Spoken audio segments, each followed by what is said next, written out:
प्यार में धोखा खाई आसिफ कहे कि देखा तू जो हमारे साथी करत बाड़ू ना इतना को नीक ना करत हो हाय तोहरे सहारे हम अपन जिंदगी काटत रहली और तो ही हमारा साथे दगाबाजी कह दिलू ए नीक ना कहलू कहे कैसे कहे मास्टर कैसे हो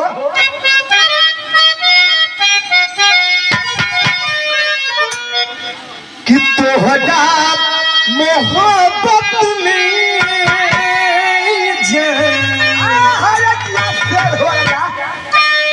अरे तोहरा मोहब्बत में जिंदगी खराब हो गई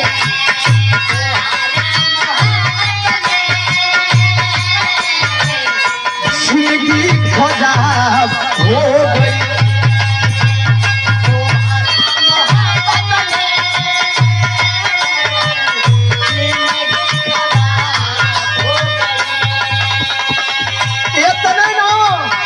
और हमारे साथे का कैलू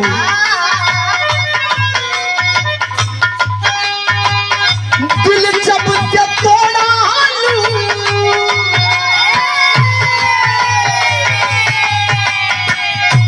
दिल जब से तोड़ा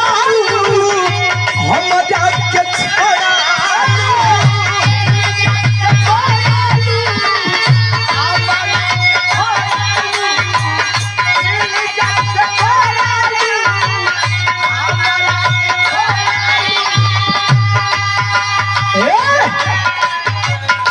दिल जब से तोड़ा हम के छोड़ा संगतिया खराब हो गई तोहरा मोहब्बत में जान जिंदगी खराब हो गई तोहरा मोहब्बत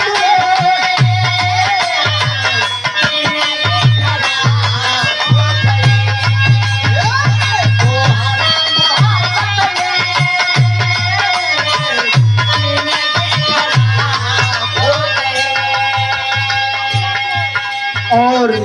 श्रीमान आप हमारे उदय निषाद भैया जी की ओर से ये हमारे गार्जियन हैं आप जो भैया जी बड़ा ही प्यार दुलार देवलन और हमारे परिवार से मारन एक पहलवान भैया की ओर से सादर 100 रुपया पुरस्कार आपके चरणों में कोटि कोटि नमन है।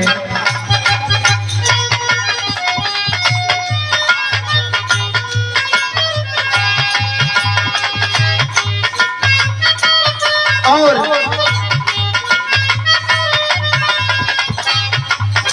आप गुलजार यादव भैया जी शादर आपकी ओर से 251 रुपया पुरस्कार आपके चरणों में कोटि कोटि सा नमन है। बड़ा ही सपोर्ट रहेगा भैया कि पड़ोसी हमारे बारन लेकिन वो आशिक कहे क्या हो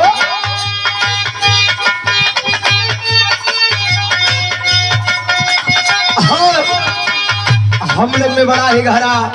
प्रेम बाबू हमारे भैया बारन बड़ा ही सहयोग मिलेला भैया से यह प्यार बा यह दुलार बा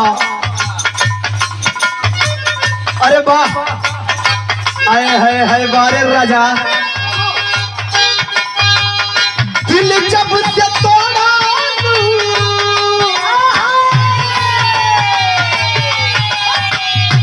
दिल जब से तोड़ा हमारा के छोड़ा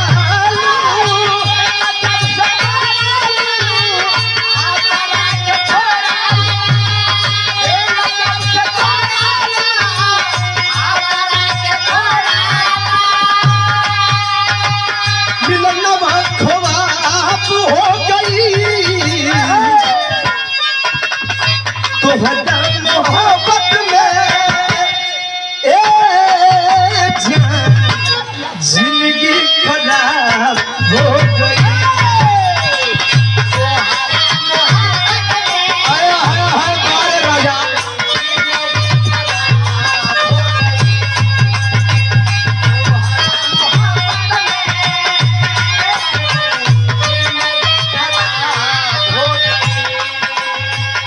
और हमारे आप फूफा जी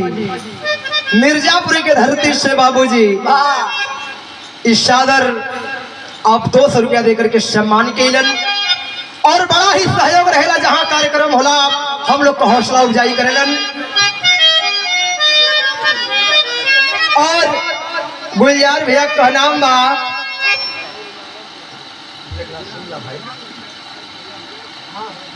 बस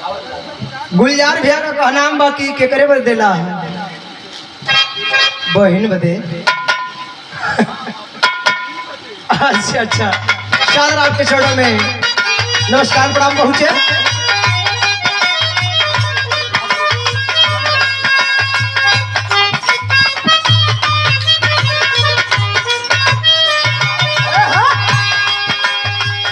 नम जो न देलू रखता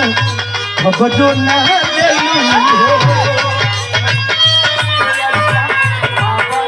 देखो अब छुड़ावत है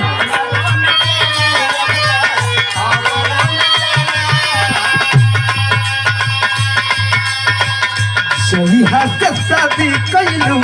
हम ना पूछलू बारे बहादुर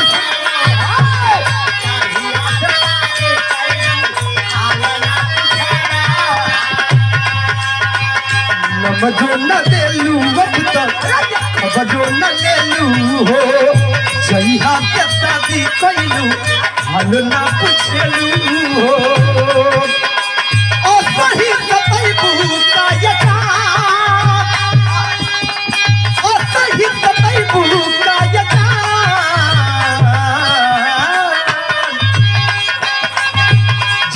जान को हत रहू जान तो हक जाहू सचहू के जान भइलू मुअल्ला पे लइबू ताये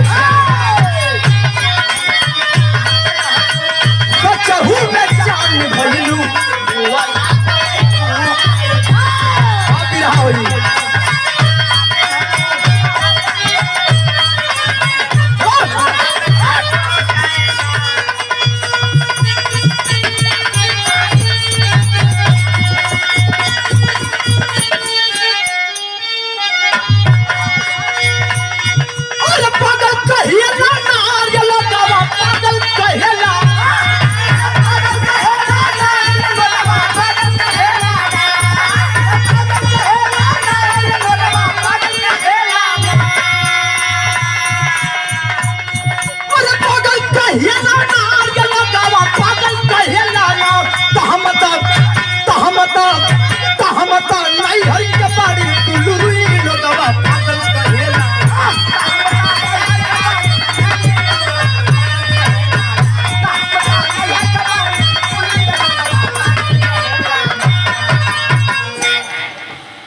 और ये देखे श्रीमान आप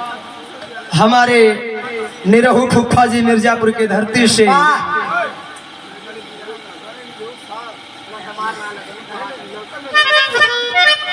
नहीं हमार ना लगेलन गुलजार भैया तोहार लगल ना 200 रुपया देकर के आप सम्मान के आपके सादर जोड़ों में कोटि कोटि सा नमन है। चला उधर से आप लोग के वीर रस के बिरहा सुने खातिर मिलल इधर से भी आप लोग के एक वीर रस के बिरहा सुनावत हैं